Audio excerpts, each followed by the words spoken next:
On this episode of Redlit, ex tries to bully me with custody agreement. So I played dirty. I got a sexual predator fired. Parking spot causes divorce. Ex tries to bully me with custody agreement. So I play dirty. My ex-husband, Brian, is a toxic, controlling narcissist. Classic case. Our divorce was very bitter, but I tried to be fair, splitting custody and giving him decision-making authority under the assumption that he would be a better father than he was a husband. Things went well for about a year. I got a new boyfriend who was great to both me and my kids and wanted to be involved in their life. When he found out my new boyfriend, Tom, is going to be attending my kids' fall festival at school, he went off the deep end. He abruptly decided he wasn't going to watch the kids while I worked anymore. He also refused to let my friends or family watch the kids and said he had to meet them first, but then would refuse to do so and claimed he would sue me for going against the custody agreement, since he had decision-making authority. If I got a babysitter he didn't approve. I lost 2 days at work scrambling to find any place available, which was difficult because of the school's location they attend. He began asking the kids to call him every night, which is fine, but if we were eating or busy doing something and I told him it would have to be later when they call, he would rage and threaten to sue me. He began asking me at all times where I was with the kids. One day I went into work for 3 hours to clean up some things I missed due to a storm. I left the kids with Tom since waking them up at 4:30 a.m. seemed needless. When Brian found out, he raged and threatened to sue me. He threatened to apply for child support even though we split custody. He raged about every little thing. He didn't bring the kids to the Christmas school play because he knew Tom would be there. He fought me over medical appointments for the kids and refused to pay his share because he didn't agree to the appointment, and of course, would sue me. He wouldn't let me have the kids during his time, even to let them attend birthday parties or sleepovers with friends or family, something we had been doing for each other with no issue. This went on for about 2 months before I snapped. I hate when parents are willing to hurt their kids over their own egos. He kept threatening to take me to court and I was fed up with the empty threat. So first, I wanted to make sure he couldn't afford to fight me in court. Brian was on food stamps. I knew it was only because he was claiming to pay his ex-wife rent. She still owns half the house and he still owed her half the value. I sent his ex-wife a message asking her if she was getting rent from him and she said no. I sent that letter to DCF and they closed his food stamp card and sued him for fraud. Then his ex-wife turned around and sued him for her value of the house since he was claiming to have been paying her all along. Then I sued him to modify the custody agreement and take out all the things he was using to try and harass me. I had screenshots of every nasty thing he sent me. I had a letter typed by his lawyer stating he was looking for another job since I wasn't paying him, and that's why he couldn't watch the kids. So if he tried to get child support I could prove he was capable of finding more income. I had medical records and receipts showing I had paid for everything for the last year for the kids' health needs. I had records of things he said to the kids about me. I had pictures of them looking filthy when picking them up from his house. I had receipts of everything I had spent on the kids for the past year.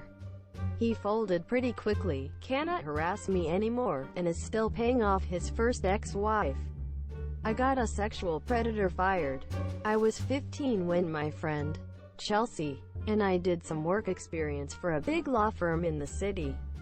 From the day we started we treated like a nuisance.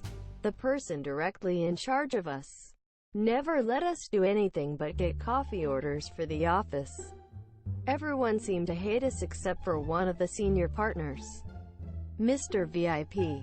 Now that I look back, he seemed too interested in us. He would groom us with innocent treats.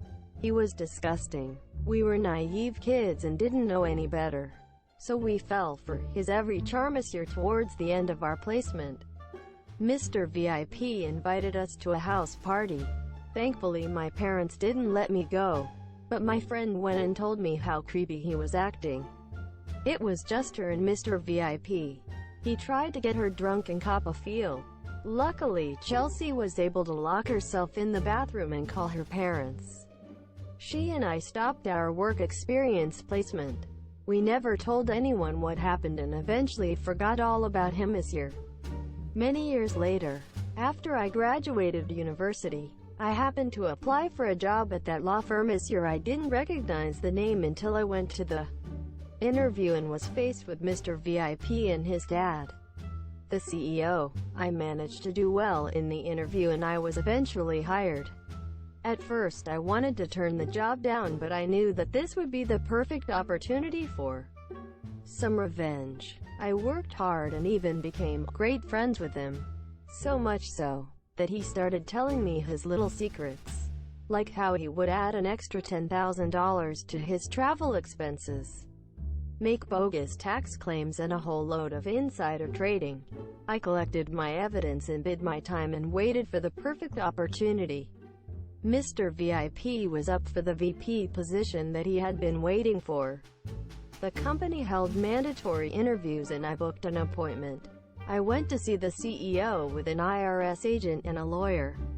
Long story short, Mr. VIP went to jail and was charged.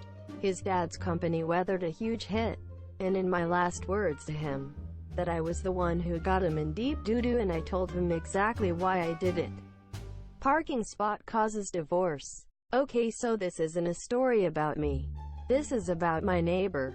This is exactly how he told me this story, and I witnessed portions of it for myself. Backstory: my neighbor, who we will call David, not real name, and my other neighbor, who we will call Karen, not real name, often got into arguments about who owns what part of the property. They live right next to each other, so this is understandable. Karen was known for being a Karen, so this explains a lot. Karen had just got engaged with her boyfriend, who we will call Kyle, not real name, who went over to her house a lot, like every other day, and would spend the night there. We saw his car parked there a lot. Kyle would park his car in front of David's lawn because Karen is part of a large family, so they have many cars. Therefore there is not room in the driveway. David got a new camper recently. One of those massive ones that are practically buses. They needed a place to park it because they didn't feel comfortable leaving it in a public place. But Kyle's car was there. Around this same time, news was spreading around my neighborhood that Kyle and Karen had gotten married. Kyle moved in with Karen and started using the front of David's lawn as his assigned parking spot. He was told that it was part of her property because Karen was a dumb and didn't understand that property lines exist. There was an incident in the past with a bench and another with a few trees. Eventually David got tired of Kyle parking where they wanted to park their camper. He had been having to park it down the road in the public camper places, or whatever they're called. He began plotting his revenge. His plan was to park the camper in front of Kyle's car so that he would have to pull out backwards. This way he would have to struggle to get his car out between one of Karen's siblings' cars and the camper. When this plan happened, Kyle came running up to David's door and began shouting the usual, "I'm calling the cops," and what not. When David didn't answer, he tried to inch his way out. He ended up bumping into the car behind him and putting a good-sized dent in it.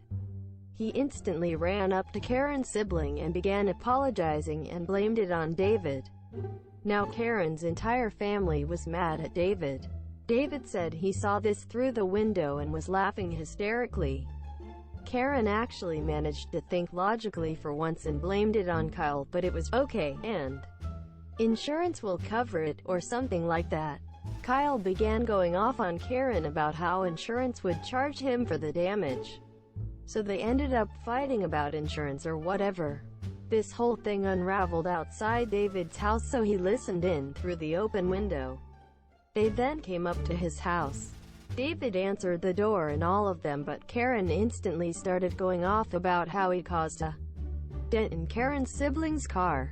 He said that Kyle's car was parked on his property and that he needed to park his camper somewhere. He dug out the property line drawing or whatever and showed them all.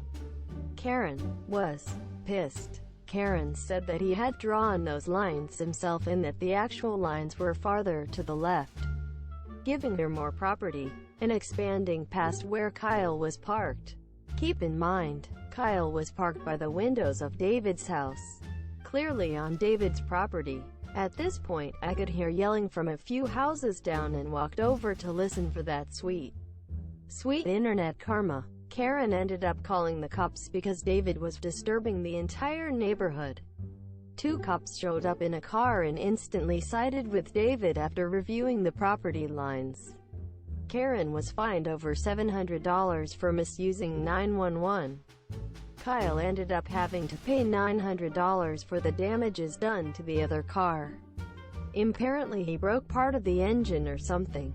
That's not all. Karen and Kyle ended up divorcing because Karen lied to him and said he was on her property, and Karen saying that it was her house so she could lie if she wanted, and other things of the sort. TLDR. Bickering over a parking spot made entitled married couple pay over $1,500 in fines and damages.